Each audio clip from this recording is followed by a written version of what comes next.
I never thought my own sister would humiliate me in front of our entire family. But she did. Loudly, casually, as if my life were nothing more than a joke everyone was already in on. We were all gathered in my parents' living room that afternoon. Cousins, aunts, uncles, people I hadn't seen in years. I was standing near the coffee table, holding a glass I hadn't taken a sip from, when my sister Melissa laughed and said, "So, still not married?" Her voice cut cleanly through the room, sharp enough to stop every other conversation. A few people chuckled. Someone cleared their throat. Then my mother nodded, as if to confirm it for everyone.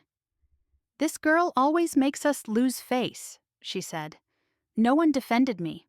No one told them to stop. And I didn't say a word. I smiled politely, the way I had trained myself to do, and felt something inside me finally go quiet. Not broken, resolved. That was the moment I stopped trying to explain myself. And that was the exact moment the front door opened. A man I had never seen before walked in, holding the hand of a little girl. He looked around the room once, then said calmly, "I'm the person you never expected." The entire room froze. I was 32 years old that day, and for as long as I could remember, my family had spoken about my life as if it were unfinished business. I lived outside Chicago, paid my own bills, built a career I was proud of, and woke up each morning content with the quiet shape of my life.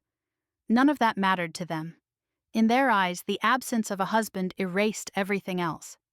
Melissa, my older sister by 3 years, had followed the script perfectly.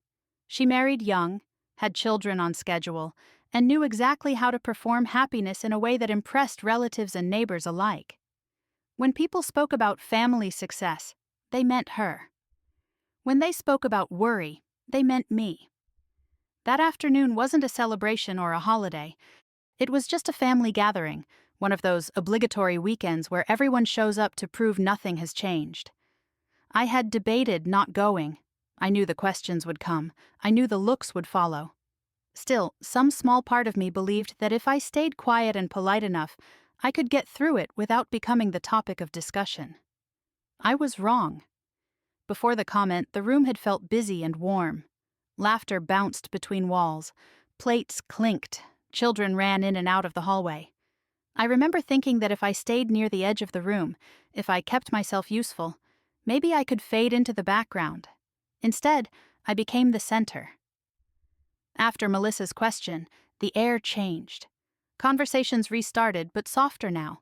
People avoided my eyes. A few offered sympathetic half-smiles that felt worse than the laughter. My mother moved on quickly, adjusting a stack of napkins, already rewriting the moment as something harmless. I stood there, nodding, listening to my own heartbeat. Years ago, I would have jumped in to explain myself. I would have said I was happy, that I had chosen this life, that I wasn't behind. Experience had taught me that explanations only gave them more material. So I stayed silent. That silence wasn't weakness. It was survival. I had learned, slowly and painfully, that speaking up in my family came at a cost. Whoever disrupted the image became the problem. Whoever endured quietly was praised for being mature. I watched Melissa out of the corner of my eye. She was smiling, relaxed, certain she had won. She didn't need to say anything else. The message had landed. My mother caught my gaze for a brief second. Her expression wasn't cruel, it was practical. As if she were thinking, this is just how things are. That was when the door opened. At first I thought someone was late, another cousin, a neighbor. But the room reacted too sharply. Chairs shifted. Someone inhaled audibly. I turned and saw a man standing just inside the doorway, a young girl holding his hand. They didn't look confused or apologetic, the way unexpected guests usually do. The man stood straight, calm, completely at ease. The girl glanced around the room with open curiosity, as if she were walking into a place she had never been warned about. When he spoke, his voice was steady, almost gentle. "I'm the person you never expected." No one responded. Even Melissa was silent. I didn't know who he was yet. I didn't know why he was here. but I felt something shift in my chest. A quiet certainty that this interruption wasn't an accident.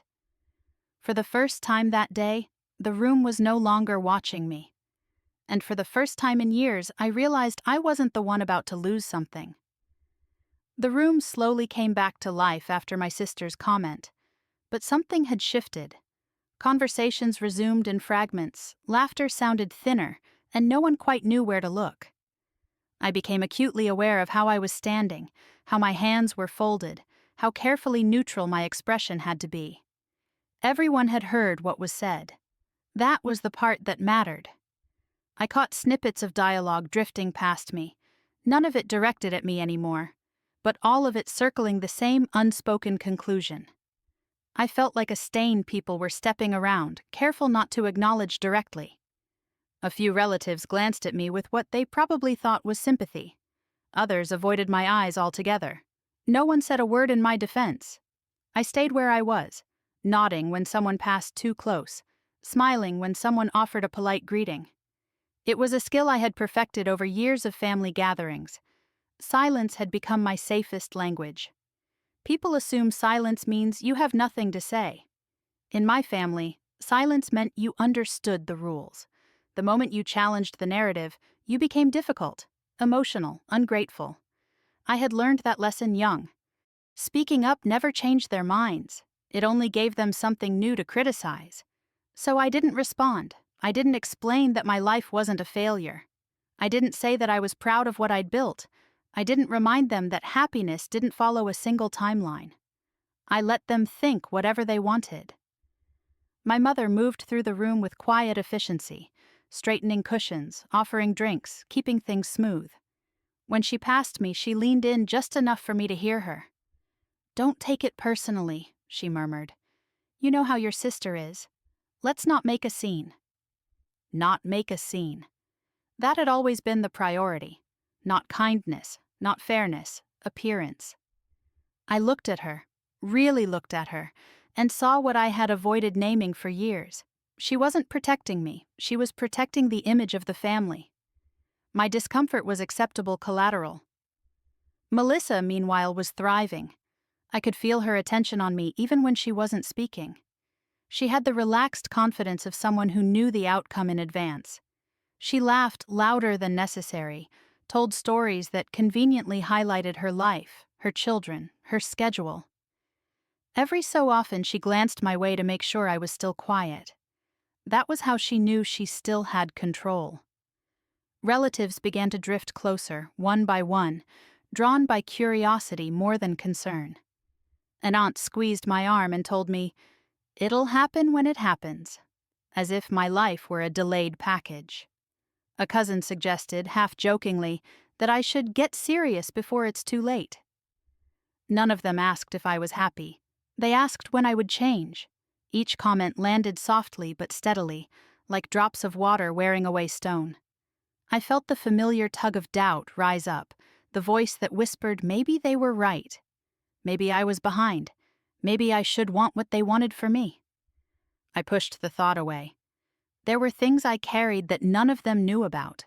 Responsibilities, decisions. A level of trust placed in me that had nothing to do with rings or last names. I had learned to keep that part of my life separate, partly out of habit, partly because I didn't need their approval to validate it. Still, standing there, surrounded by people who measured worth so narrowly, I felt the old conditioning stir. The instinct to shrink, to smooth things over, to disappear. I noticed Melissa watching me again, her smile tightening slightly when I didn't move. She leaned toward a group of relatives and said something I couldn't hear, but I saw the ripple of reaction. A few heads turned in my direction. A few eyebrows lifted. Whatever she said, it was meant to remind them who she was and who I wasn't. I stepped away from the cluster and moved toward the hallway, needing space to breathe. As I passed the front door, I caught a glimpse of my reflection in the mirror hanging beside it. I looked composed, put together, no visible cracks. It struck me then how much effort it took to maintain that composure, and how little anyone noticed. I had spent years believing that if I stayed calm enough, successful enough, reasonable enough, they would eventually see me differently. Standing there, I realized that moment was never coming. Their version of me was fixed. It served a purpose. As long as I remained the unfinished one, everyone else could feel settled in their choices. That understanding didn't hurt the way it once would have. It clarified something. I was no longer confused about why nothing ever changed. A sudden sound broke through the low murmur of the room. The front door latch turning.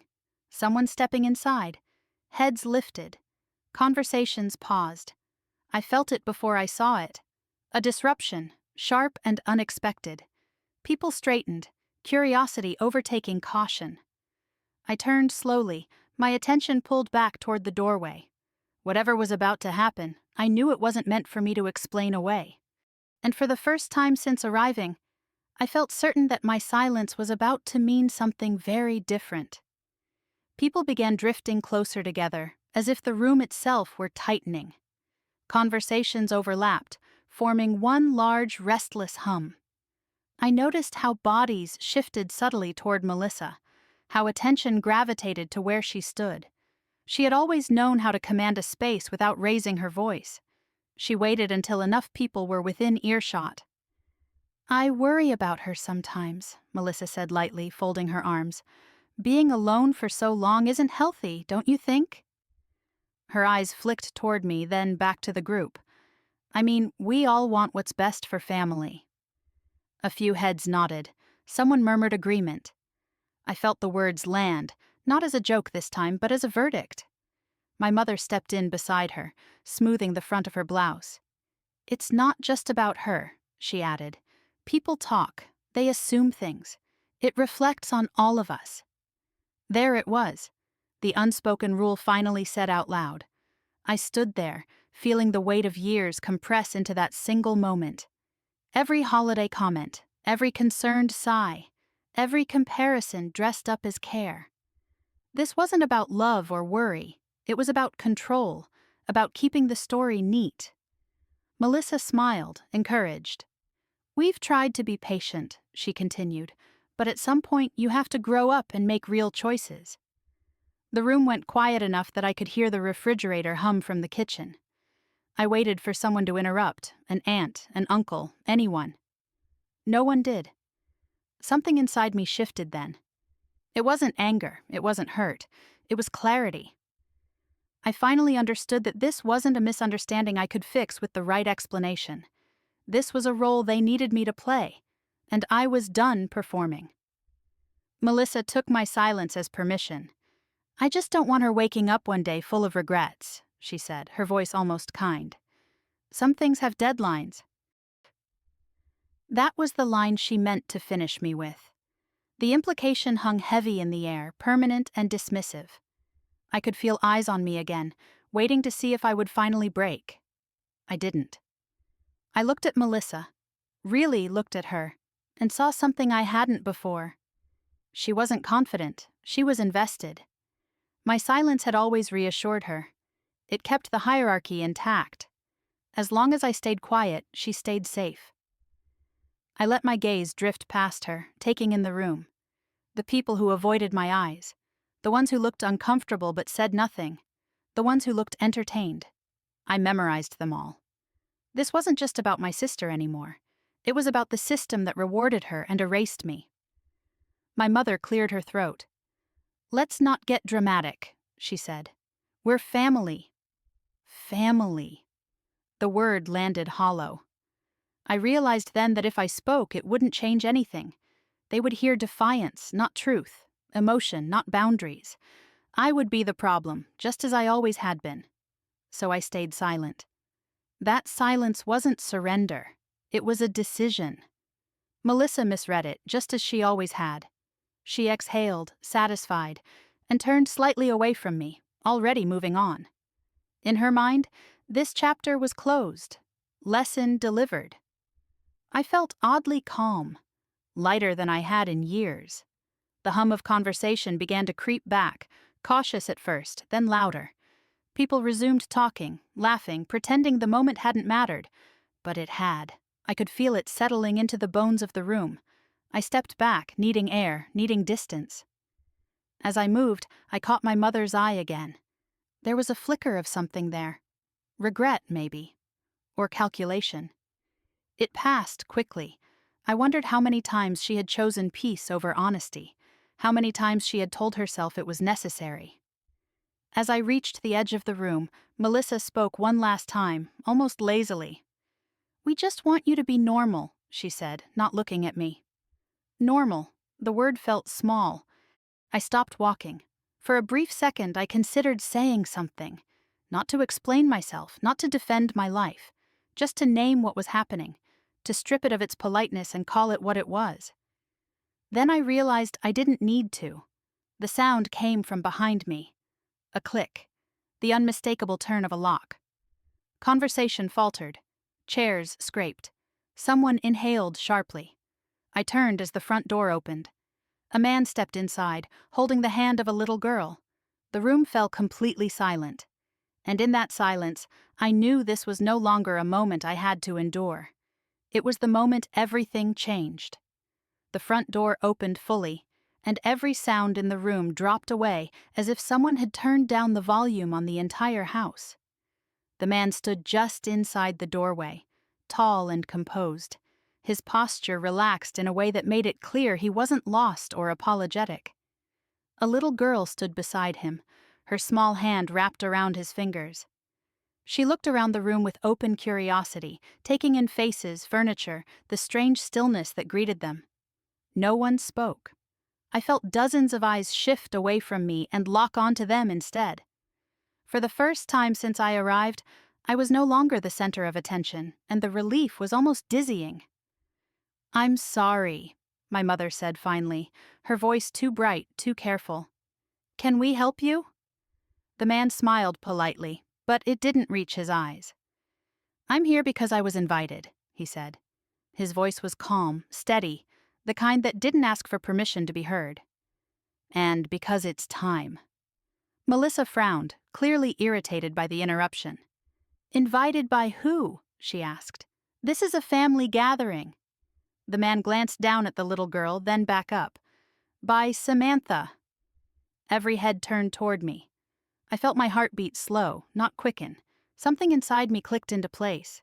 I hadn't invited him here in the traditional sense, but I knew exactly who he was the moment he said my name. "I'm the person you never expected," he continued, his gaze sweeping the room, lingering just a second too long on Melissa and then on my mother. "And this is my daughter, Lily." Lily waved, completely unbothered by the tension. "Hi," she said cheerfully. No one waved back. Melissa let out a short laugh. "I think there's been a mistake," she said. "We don't know you." "That's true," the man replied. "But you know why I'm here." I watched the color drain subtly from my mother's face. Not fear exactly, recognition. The man stepped further into the room, and Lily followed, her grip on his hand loosening as she took a few curious steps toward me. She stopped when she reached my side and looked up at me, studying my face with serious eyes. "You're Samantha," she said. "Daddy said you're very important."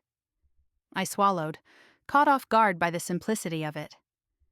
"Hi," I said softly.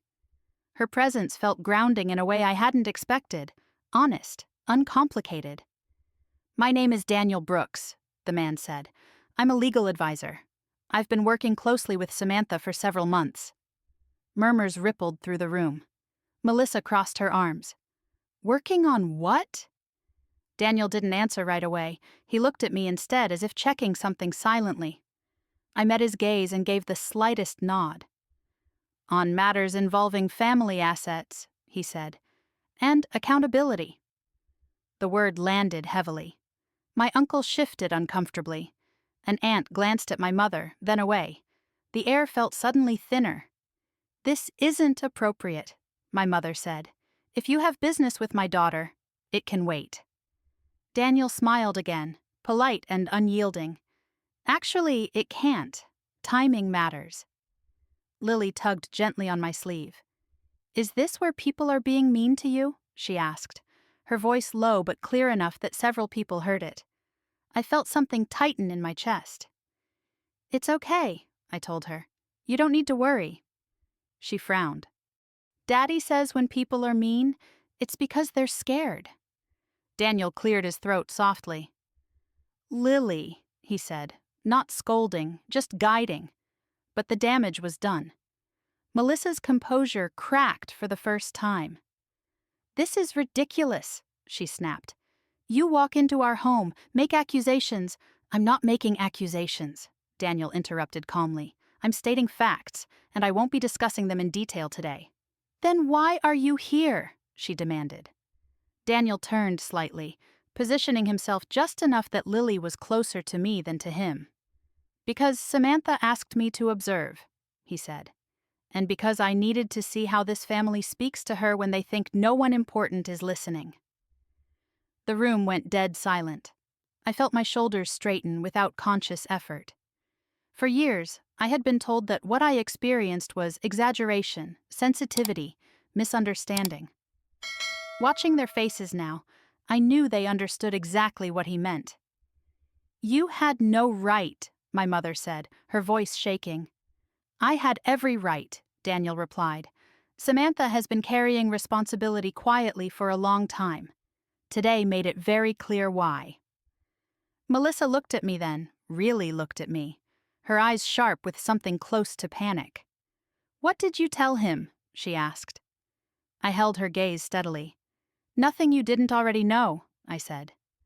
Lily slipped her hand into mine without asking. It felt natural, instinctive. I realized then how long it had been since someone chose me without conditions. Daniel glanced at his watch. "We'll be leaving soon," he said. "But this conversation isn't over. It's just no longer happening on your terms." No one argued. As he turned toward the door, Lily looked back at the room. "It's very quiet now," she observed. Daniel smiled down at her. "Sometimes quiet is where the truth lives." I stood there, hand in hers, surrounded by people who suddenly didn't know what to say to me. For the first time in my life, their silence felt like my power. After Daniel spoke, the room never quite recovered its balance. People began talking again, but their voices were lower now, cautious, as if every word might be overheard and remembered. The easy confidence Melissa had carried all afternoon was gone. She stayed close to my mother, whispering, both of them glancing at Daniel whenever they thought no one noticed. Daniel didn't move far from me. He stayed calm, almost detached, answering polite questions with polite non-answers. Lily remained at my side, occasionally swinging our joined hands as if we were already familiar. I could feel the contrast sharply, the tension of the room against the ease of her presence. "You don't have to stay," I murmured to Daniel at one point. "I know this isn't comfortable." He met my eyes. "Comfort isn't the goal," he said quietly. "Clarity is." That word stayed with me. My aunt approached first, forcing a smile. "Samantha, dear, you've been busy lately, haven't you?" she said, her tone suddenly respectful. "Important work, it seems." I nodded. "Yes, I have." She glanced at Daniel again, then excused herself quickly, as if afraid of saying the wrong thing. Others followed the same pattern. Small talk, careful compliments. No one mentioned marriage. No one joked. Melissa watched it all, her jaw tight. At one point, my mother pulled me aside near the kitchen. Her voice was low and urgent. "What is this really about?" she asked. "Why would you involve an outsider in family matters?" I looked at her steadily. "Because family matters stopped being safe for me a long time ago." Her mouth opened, then closed. "You're overreacting," she said weakly. "You know your sister didn't mean—" "She meant exactly what she said," I replied. "And so did you." She flinched, as if struck. For a moment I almost felt sorry for her. Almost. Across the room, Melissa finally confronted Daniel directly. "You can't just come in here and imply things," she said sharply. "You don't know us." Daniel nodded. "That's true. I don't know you well, but I know patterns. I know leverage. And I know when someone has been underestimated. Underestimated? Melissa scoffed. She's capable, Daniel finished calmly, trusted, respected, and far more patient than most people would have been. I saw Melissa's confidence falter. For years, she had been able to define me with a few dismissive words. Hearing someone else refuse that definition unsettled her. Lily tugged my hand. "Are we in trouble?" she whispered. "No," I said softly. "We're just telling the truth." She nodded, satisfied, and leaned against my side. As the afternoon dragged on, I noticed something subtle, but undeniable. People were no longer looking at Melissa for cues. They were watching me, waiting, measuring. The power shift wasn't dramatic. It was quiet, almost invisible. But it was real. Eventually, Daniel checked his watch again. "We should go," he said gently. "I didn't come here to dominate the room, just to make a point." Melissa laughed sharply. "Oh, I think you've made it." Daniel met her gaze. "Good." As he turned toward the door, my mother spoke up. "Samantha," she said, her voice strained, "we need to talk, all of us." I felt the familiar pull, the old instinct to fix things, to smooth over discomfort. It rose automatically, years of conditioning pressing in.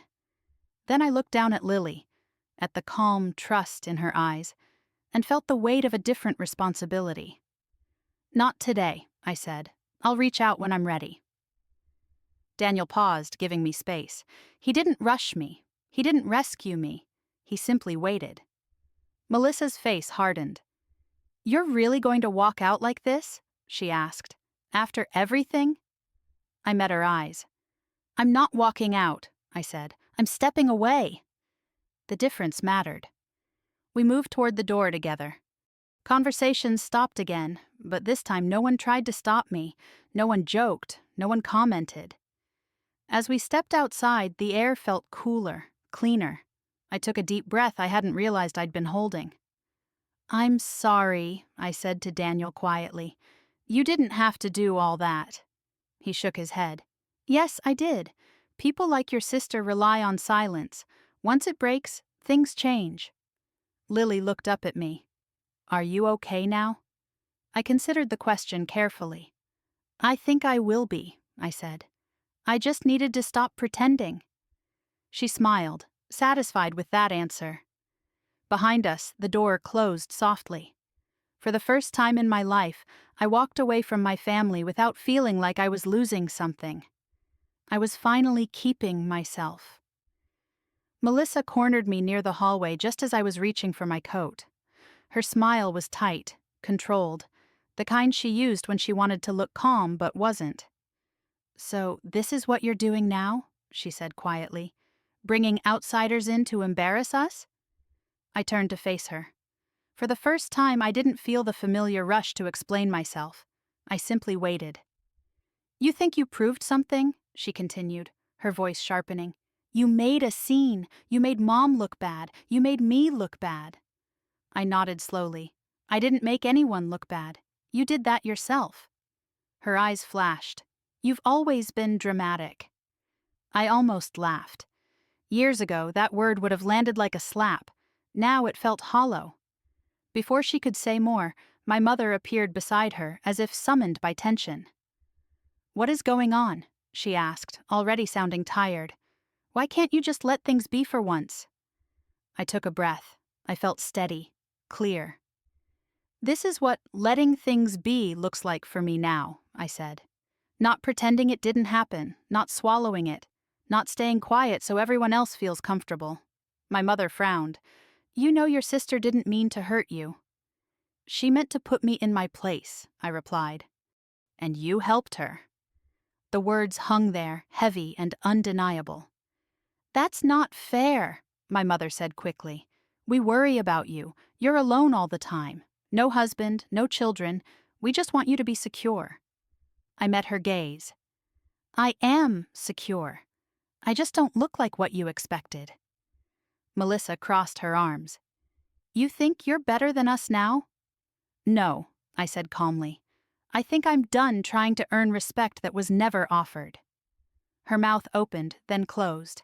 She wasn't used to this version of me. Neither of them were. "You're tearing this family apart," Melissa said finally. "Over nothing." "Over years," I corrected. "Years of being talked over, compared, reduced. Tonight wasn't new, it was just louder." My mother shook her head. "Families tease each other. You're too sensitive." I felt a flicker of anger then, sharp and brief. "Sensitivity isn't the problem," I said. "Cruelty disguised as concern is." Silence fell between us. For a moment I saw something like uncertainty in my mother's eyes. Not understanding. Just discomfort. She wasn't ready to admit anything. She never had been. Melissa scoffed. "So what now?" she asked. "You cut us off? You run away because things didn't go your way?" I picked up my coat and slid my arm through the sleeve. "No, I stopped participating in conversations that require me to disappear." "That's selfish," she snapped. I smiled slightly. "So is expecting someone to stay small so you can feel important." Her face flushed. "You always do this," she said. "You act like you're above everyone." "I'm not above you," I replied. "I'm beside myself now. That's the difference." My mother exhaled sharply. "This is ridiculous. You're sisters. Blood is blood."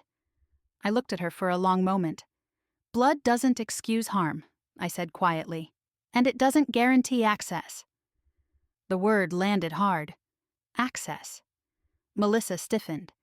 "You're threatening us now?" "No," I said. "I'm informing you." I stepped back, creating space between us. The hallway felt suddenly wider, lighter. "I won't accept being spoken to that way anymore," I continued. "Not privately, not publicly. If you want me in your life, it has to be with respect. If not, I'll keep my distance." My mother's face tightened. "You're serious?" "Yes," I said simply. For the first time, neither of them had a response ready. I glanced toward the living room, where relatives pretended not to listen while hearing everything. I saw curiosity, unease, a few looks of shame. I didn't address them. I didn't need to. Daniel appeared at the end of the hallway, Lily just behind him. He didn't interrupt. He just watched, giving me space to finish what I had started. Melissa followed my gaze and scoffed. "Of course," she muttered. "You've got an audience." I looked back at her. "This isn't a performance," I said. "It's a boundary." I turned away from them then. I didn't wait for permission. I didn't wait for approval. As I walked toward the door, my mother spoke again, softer this time. "Samantha, you're really leaving like this?" I paused, my hand on the doorknob. "I'm leaving as myself," I said. "That's the part you're not used to." Outside, the evening air was cool against my skin. I breathed deeply, feeling something I hadn't expected. Relief. Daniel opened the car door for Lily, then looked at me. "You handled that well," he said. "I didn't handle it," I replied. "I ended it."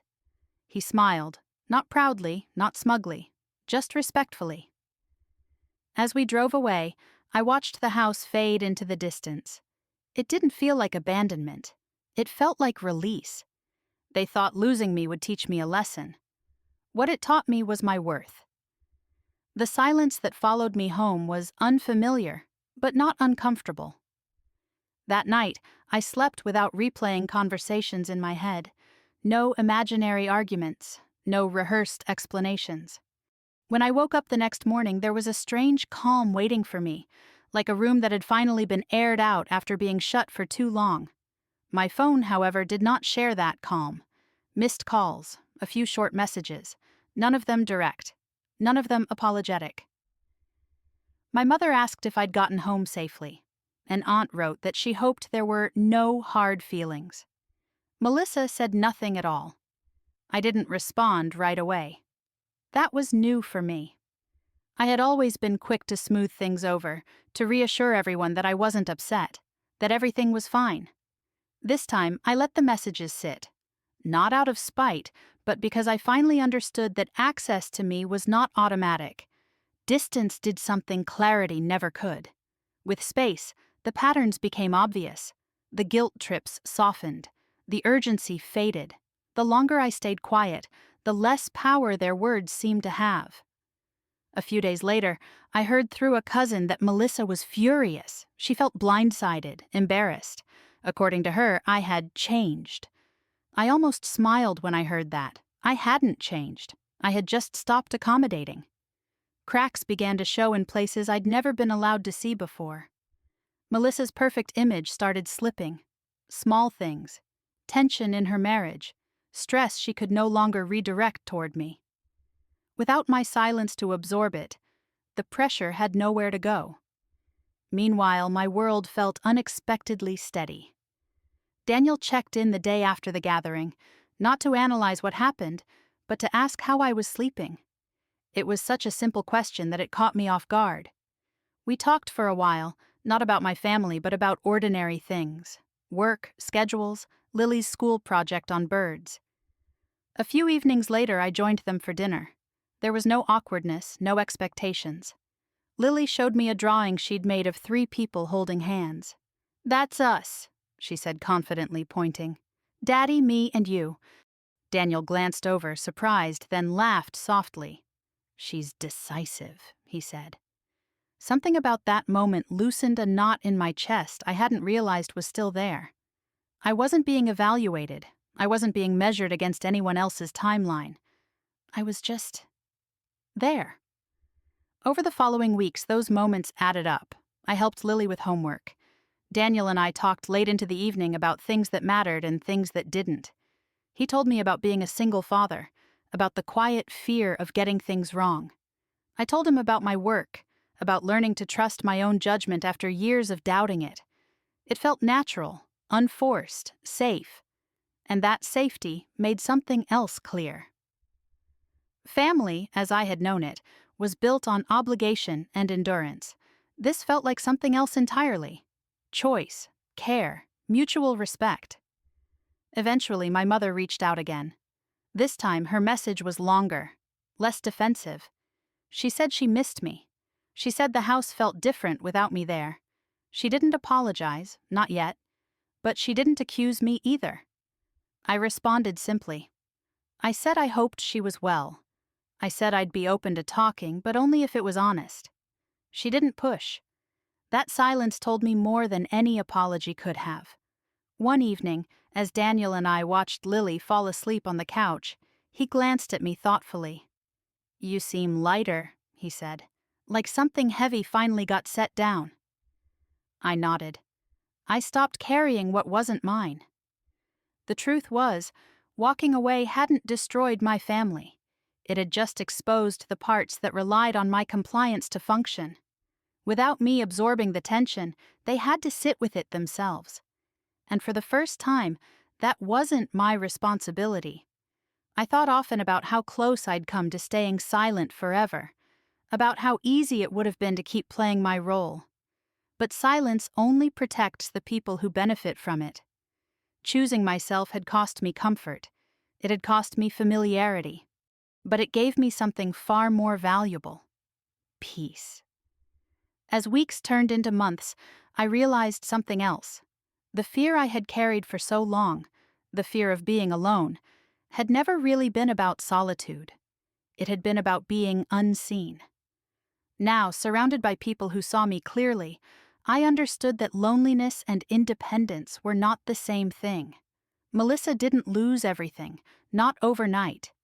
But she lost something she had relied on for years: my silence. And without it, the balance shifted in ways she could no longer control. I didn't celebrate that. I didn't need to. The life I was building spoke for itself. Time passed quietly after that, the way real healing usually does. There were no dramatic phone calls, no sudden apologies, no emotional confrontations that wrapped everything up neatly. Instead, life settled into a steadier rhythm. My days felt fuller, not because more was happening, but because less of my energy was being drained. My family reached out occasionally. My mother asked about my work.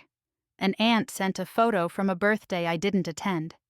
Melissa stayed distant. When we did speak, it was polite, surface level. The sharpness was gone, but so was the control. I realized then that what she lost wasn't status or comfort. She lost the ability to define me, and strangely, that was enough. Daniel and Lily became part of my routine in ways that felt natural, not rushed. We cooked simple dinners together. We took walks after sunset. Lily liked to hold my hand when we crossed the street, as if it were the most obvious thing in the world. No one questioned my role. No one measured my worth. One evening, as Lily colored at the kitchen table, Daniel looked at me and said, "You know, you don't have to earn your place here." I nodded, feeling the truth of it settle deep.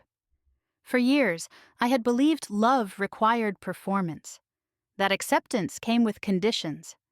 Being here, in this quiet kitchen, I understood how wrong that belief had been. I thought about my family often, but without the ache that used to follow. I could see them more clearly now. Their expectations weren't malicious. They were inherited, passed down, fear disguised as tradition. But understanding didn't mean surrendering. When my mother finally asked if we could talk, really talk, I agreed. We met for coffee, just the two of us. She didn't apologize outright, but she listened. She admitted she hadn't known how deeply her words had cut. It wasn't perfect, it wasn't complete, it was honest. And honesty was enough to begin something new, on my terms. I never needed my sister to lose everything for me to win. I just needed to stop losing myself to keep her comfortable. Once I did that, everything else rearranged naturally. Looking back now, I can see how close I came to believing their version of my life, how easily I might have rushed into something that didn't fit, just to silence the questions. I'm grateful I didn't. Happiness doesn't arrive on a schedule. It doesn't follow a checklist. Sometimes it waits until you stop explaining yourself and start choosing differently. The family I have now isn't perfect. No family is. But it's built on respect, not pressure, on choice, not obligation. And that has made all the difference.